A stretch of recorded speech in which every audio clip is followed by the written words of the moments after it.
ప్రతి ఇండస్ట్రీలోనూ మహిళలకు వేధింపులు తప్పటం లేదు.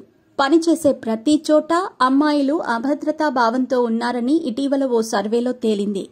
ఇక సినిమా ఇండస్ట్రీలో లైంగిక వేధింపుల గురించి కొత్తగా చెప్పాల్సిన పని లేదు.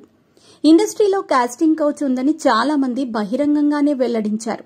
తమకు ఎదురైన లైంగిక వేధింపులు, కాస్టింగ్ కౌచ్, కమిట్మెంట్ల గురించి హీరోయిన్స్, క్యారెక్టర్ ఆర్టిస్టులు ఇటీవల పలు సందర్భాల్లో వెల్లడిస్తున్నారు.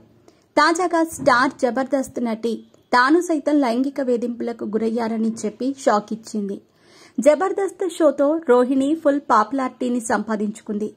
కెరీర్ స్టార్టింగ్లో సీరియల్స్లో నటించిన రోహిణి తన నటనతో, కామెడీ టైమింగ్స్తో అందరి దృష్టి తన వైపు తిప్పుకుంది. తర్వాత జబర్దస్త్లో ఎంట్రీ ఇచ్చి మంచి ఫేమ్ తెచ్చుకుంది. ఆ క్రమంలోనే బిగ్ బాస్ రియాలిటీ షోలో ఎంట్రీ ఇచ్చి తన అదృష్టాన్ని పరీక్షించుకుంది. ఓ పక్క పలు షోలు, మరో పక్క వెబ్ సిరీస్లు చేస్తూ బిజీగా ఉంటుంది. పలు సినిమాల్లో కూడా నటిస్తూ తన పాపులారిటీని మరింత పెంచుకుంటోంది. రోహిణి తాజాగా ఓ ఇంటర్వ్యూలో మాట్లాడుతూ ఇండస్ట్రీలో వాతావరణం ఎలా ఉంటుందో చెప్పుకొచ్చింది.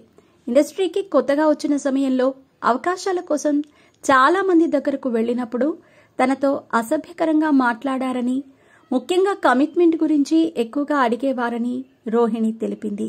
తన తండ్రి లాంటి వ్యక్తి కదా అంటూ ఒక ఆడిషన్కి వెళ్లగా నీకు అవకాశం ఇస్తే నాకేంటి అని అడిగారని, దీంతో అక్కడి నుంచి వచ్చేశానని ఆమె చెప్పుకొచ్చింది.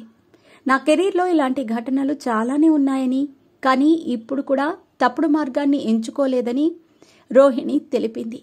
తన టాలెంట్ని నమ్ముకొని ప్రస్తుతం ఈ పొజిషన్లో ఉన్నానని, ఈ జీవితం తనకు చాలా సంతృప్తినిచ్చిందని, ప్రస్తుతం తాను జీవితంలో పెద్దగా గోల్స్ అంటూ ఏమీ పెట్టుకోలేదంటూ రోహిణి పేర్కొంది.